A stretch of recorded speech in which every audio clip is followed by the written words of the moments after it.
আসসালামু আলাইকুম everyone, welcome to my another new mini vlog. আর আজকে ভিডিওটা ছিল যখন নির্বাচনের ছুটিতে বাড়িতে আসি, তাই গ্রামের বন্ধুবান্ধব নিয়ে একটু নিরিবিলি পরিবেশে বিকেলের গ্রামটা উপভোগ করার জন্য বের হয়ে পড়ি। আমি সচরাচর গ্রাম বাংলার এরকম প্রকৃতির মাঝখানে ছুটে যাই।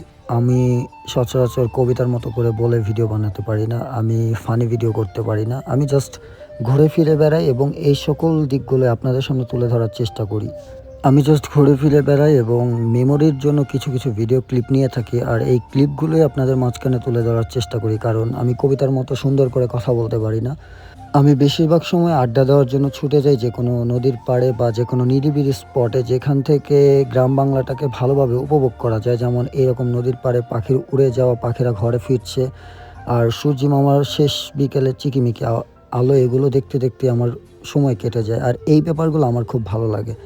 তাই আমি যখনই গ্রামে আসি বা বাড়িতে আসি, তখনই ছুটে যাই কোনো না কোনো নদীর পাড়ে বা কোনো নিরিবিলি স্পটে। তাই নির্বাচনী ছুটিতে এখনও যেহেতু বাড়িতে আছি, হয়তো ২-১ দিনের মধ্যে আবার ইট-পাথরের শহরে ফিরে যাব। তার আগেই গ্রামের বন্ধুদের নিয়ে ঘোরার জন্য চলে এসেছি ভোলার খুব পরিচিত একটা নদীর পাড়, তেঁতুলিয়া নদীর পাড়, যেখান থেকে সূর্যি মামার শেষ বিকেলে বিদায় নেওয়াটা দেখা যায় এবং পাখিরা ঘরে ফিরছে, এইরকম কিছু মুহূর্ত অনুভব করা যায়। আমার মূলত গ্রাম বাংলা এবং প্রকৃতি সবচেয়ে বেশি ভালো লাগে। আর ভিডিও করাটা আমার পেশা না, ভিডিও করাটা হচ্ছে আমার নেশা। আমি ঘুরে, ঘুরে বেড়াই আর যা, যা সামনে পাই হালকা, হালকা একটু, একটু করে ভিডিও করি। আর এই ভিডিওগুলোই আমি আপনাদের সামনে তুলে ধরার চেষ্টা করি। আমি ভিডিও করে থাকি মূলত আমার নিজের কাছে সংরক্ষণ করার জন্য, যেটা একটা ভালো মেমোরি হয়ে থাকবে। তাই আমি খুব গুছিয়ে কথা বলতে পারি না। আর কবিতার মতো করে ভিডিও বানানোর ইচ্ছাও আমার নেই, কাউকে কপি করার ইচ্ছাও আমার নেই।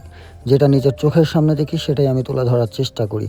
সো এভাবে আমার ভিডিওগুলো তৈরি হয়। আমি ঘুরে বেড়াই প্রকৃতির মাঝখানে। দেখা হবে পরবর্তী ভিডিওতে। আজকের মতো আল্লাহ হাফেজ।